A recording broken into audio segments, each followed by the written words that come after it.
Bismillahirrahmanirrahim. Assalamualaikum warahmatullahi wabarakatuh. Darso Arif Bakuama di sini di Toiba TV di hari Senin tanggal 23 Desember 2024. Kali ini masih terkait dengan kekalahan Yusuf Mansur di tahapan perkara banding di Pengadilan Tinggi Jawa Barat di Bandung. Saudara-saudara, hari Sabtu yang baru lalu tanggal 21, Zeni Mustafa sebagai kuasa hukum dari Ibu Ilis Siti Rahmah bersama Ibu Ilis dan suaminya bertemu dengan sejumlah jurnalis di Masjid Darussalam Kota Wisata Cibubur, tempat awal mula terjadinya investasi batubara tahun 2009 lalu, di mana Yusuf Mansur datang merayu jamaah di situ untuk mengikuti program investasi yang dia galakan. Nanti kita melihat bagaimana Zeni Mustafa dan Ibu Ilis memberikan tanggapannya terhadap kemenangan mereka di Pengadilan Tinggi Jawa Barat ini. Jurnalis SCTV setelah bertemu dengan Zeni Mustafa dan Ibu Ilis Siti Rahmah kembali bertemu dengan atau menemui Yusuf Mansur di suatu tempat. Yusuf Mansur, jika pada tahun-tahun sebelumnya dia tampil di beberapa media, terutama di detik.com, begitu jumawa dia memberikan penjelasan yang berapi-api kepada para investor. Jika meminta kembali uangnya, ngapain juga ke pengadilan, begitu Yusuf Mansur. Anda datang saja ke rumah dan saya akan menyelesaikan. Tetapi begitu para investor datang ke rumahnya, dia kabur. Nah, kali ini penampilan Yusuf Mansur agak berbeda. Dia terlihat agak grogi menanggapi kekalahan-kekalahan dia di Pengadilan Negeri Bogor maupun di Pengadilan Tinggi. Yusuf Mansur kembali masih memakai gaya lama, seolah-olah dia adalah korban yang terzolimi. Dia kembali melemparkan kesalahan kepada pihak ketiga, di mana menurut dia karena ikut campur pihak ketiga sehingga dia disalahkan di mana-mana. Sudah dalam tahapan ini pun Yusuf Mansur masih mengelak. Juga tak luput dia masih mempertontonkan diri dia sebagai seseorang yang ahli agama, sebagai seseorang yang sangat mengerti dengan syariah. Dia sesumbar bahwa dia akan mendoakan semua orang yang telah memperkarakan dia. Saya rasa ini sebuah ungkapan hanya mau mempertontonkan bahwa dia adalah orang yang terzolimi. Padahal sesungguhnya dialah yang menzolimi semua investor yang pernah menyetorkan uang kepada dia. Saudara-saudara, berikut ini saya mau lampirkan sebuah video keterangan Zeni Mustafa, juga bagaimana Ibu Ilis Siti Rahmah menghadapi persoalan kemenangan dia di Pengadilan Tinggi Jawa Barat ini. Dan juga saya mau tampilkan sini juga bagaimana Yusuf Mansur menjawab jurnalis SCTV yang masih saja memposisikan diri dia sebagai orang yang terzolimi, sesuatu keadaan yang sengaja dibolak-balikan oleh Yusuf Mansur. Semoga video saya ini bermanfaat dan sampai bertemu pada video berikutnya yang masih terkait dengan upaya hukum yang dilakukan oleh korban-korban investasi dari Yusuf Mansur, juga hal lain yang terkait dengan Yusuf Mansur. Semoga video saya ini bermanfaat dan sampai bertemu pada video-video berikutnya. Saya cukup sekian atas perhatian. Terima kasih banyak atas perhatiannya. Billahi taufiq wal hidayah. Wassalamualaikum warahmatullahi wabarakatuh. Pokoknya saya minta diampunin, kesono juga saya minta mereka diampunin. Terus yang benar-benar banyak orang yang sebenarnya tidak ada urusan dengan saya, tapi karena ada provokasi dan lain sebagainya, lalu berhasil menganggap bahwa ini adalah kesalahan saya. Maka itu pun saya doain itu, mudah-mudahan mereka dapat rahmat, dibantu sama Allah, diganti duitnya dan lain sebagainya. Sebenarnya sih kalau ini udah dengan kasasi ya, harusnya ya, tapi ya nggak tahu lah. Artinya karena ini ada putusan pengadilan, berarti sudah ada upaya hukum dari kami, sehingga mintanya Bu Ilis ini dikembalikan uang investasi pokoknya plus keuntungan yang seharusnya diterima sesuai dengan putusan pengadilan, tidak dikurangi dan tidak dilebihi seperak pun. Saya sedih gitu Pak, cuma ya bagaimana lagi.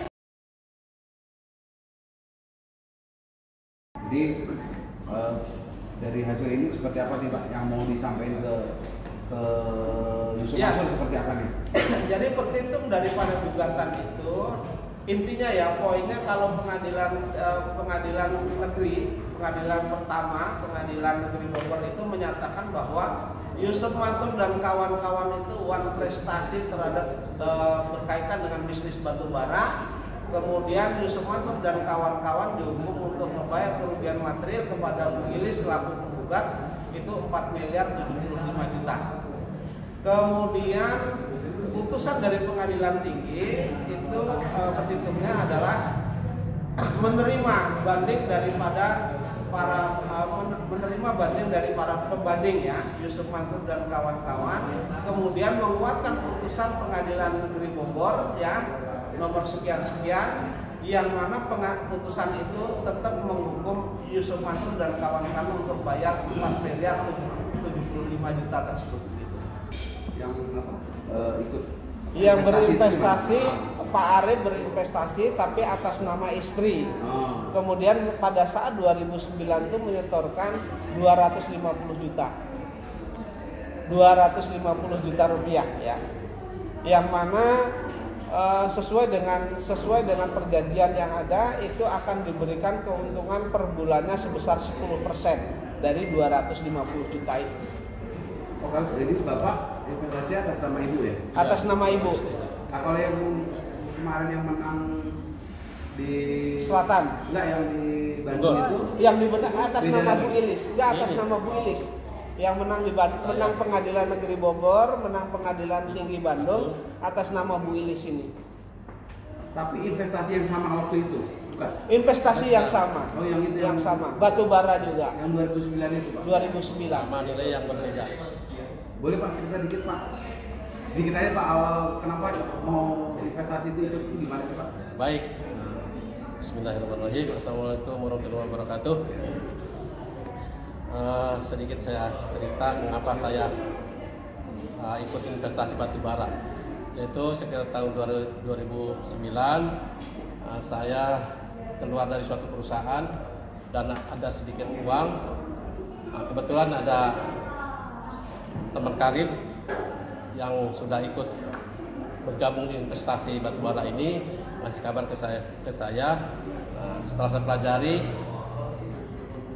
karena di situ terus terang aja ada nama Yusuf Mansur, salah satunya menguatkan saya untuk berinvestasi. Tanya saya pikir-pikir dulu, karena ada beliau waktu itu masih tenar lah ya, siapa yang nggak kenal Yusuf Mansur. Akhirnya saya ikut menanam 250 juta.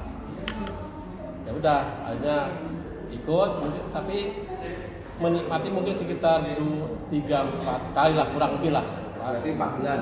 Ya kurang lebih itu dapat bagi hasil. Hanya dijanjikan karena janji bagi hasil itu dibagi 3 Pak. Jadi pertama untuk investor, yang kedua untuk jembatan di sini ada namanya tadi yang dikatakan koperasi BMT Darussalam.